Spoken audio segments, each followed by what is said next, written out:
Се отстрануваат семафорите на мостот кај Гостиварско Ново село. Сообраќајот кој изминатиот период се одвиваше отежнато поради неизменичното пропуштање на возилата, сега е нормализиран. Санацијата на горниот дел од мостот е завршена, а останува да се доврши обновата на столбовите. Рокот за завршување на работите требаше да се случи некаде почетокот на декември месец оваа година, меѓутоа бидејќи сезоната за годишни одморци и ова што сега се случува, движењето во еден правец го отежнува сообраќајот, а самото тоа и безбедноста на сообраќајот на овој дел од коридор 8, со изнесилени напори со на изведувачот, денес го завршуваме најголемиот дел од активностите, остануваат во долниот строј на мостот околу до санирање на самите столбови. Мостот е саниран, од кога е изграден не бил саниран, инвестицијата е некаде околу 50 милиони денари. Тргнавме да ги посетиме местата каде се врши санација во овој дел на коридорот 8. Се движиме по магистралата Маврово-Дебар.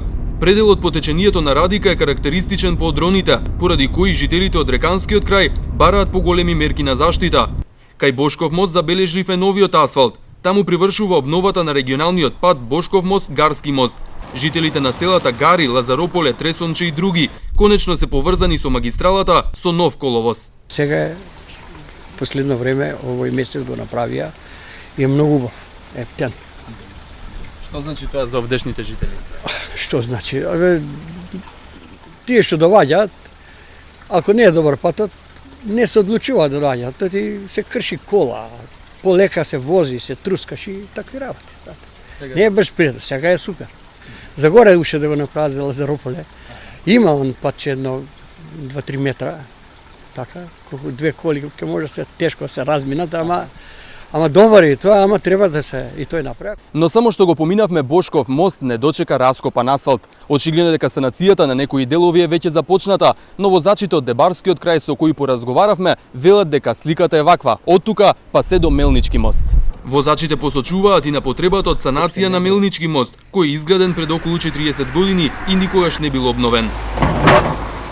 Мелнички мост, тоа е малку потешка инвестиција. Значи има оштетување према оно што стручњаците укажуваат. Најверојатно ако има буџетски средства, добро е тоа да се поправи. Од Бошков мост до мостот е катастрофа пак патот. Исто патот према Жупа е катастрофа. Сегашна власт, доколку гледам дека преземаат некои мерки, мислам дека ќе биде добро. А до сега беше катастрофа, верувајте.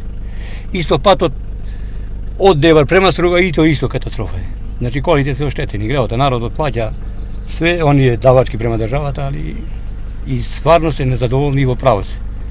На Мелнички мост му треба ли санација? Му треба.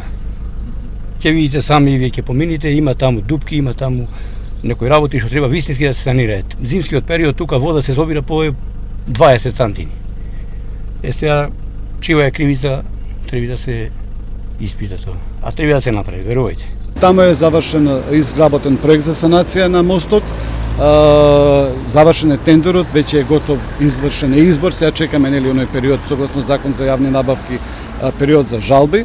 Вредноста на, сега веќе може да се каже, на инвестицијата е негде околу 1 милион евра и би требало да се отпочне максимум негдека со градежни активности од околу месец дена, каде што би требало работите да отпочнат со санација и на тој мост. Од раководството на јавното претпријатие за државни патишта најавија дека деновиве ќе одат во посета на сите места низ земјава кои се обновуваат, но и на оние кои допрва треба да се санираат.